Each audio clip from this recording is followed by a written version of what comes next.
More than 20 hours of intensive talks have finally come to an end in Canberra.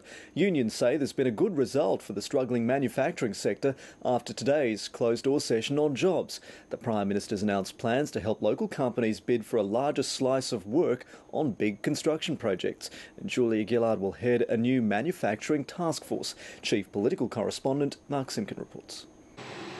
A funny thing happened on the way to the forum. I've been doing my apprenticeship here since 1994. I started my apprenticeship and I've been working as a tradesman. Julia Gillard ventured into the basement, meeting workers in the corridors that generate power. We do have to address the pressures on areas like manufacturing. Australians are living through those pressures. They know about them. It's not an academic debate. Certainly not for these women. I hope everybody understands. They're among the 53,000 manufacturing workers who have lost their jobs in the last 12 months. What am I going to do now? That question hung over the Jobs Forum, or more specifically, what's the government going to do now? After hours of talks behind closed doors, Julia Gillard provided an answer. If you want Australian taxpayers' dollars, then you're going to have to give Australian businesses a fair chance to compete for work.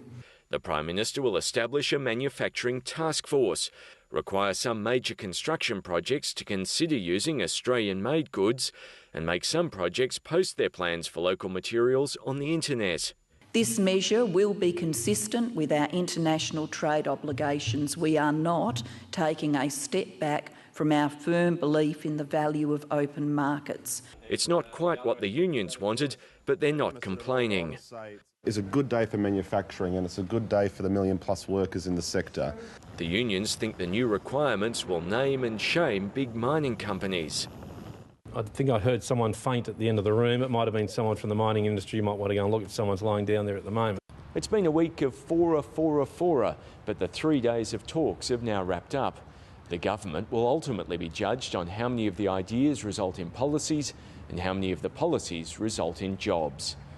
Mark Simpkin, ABC News, Canberra.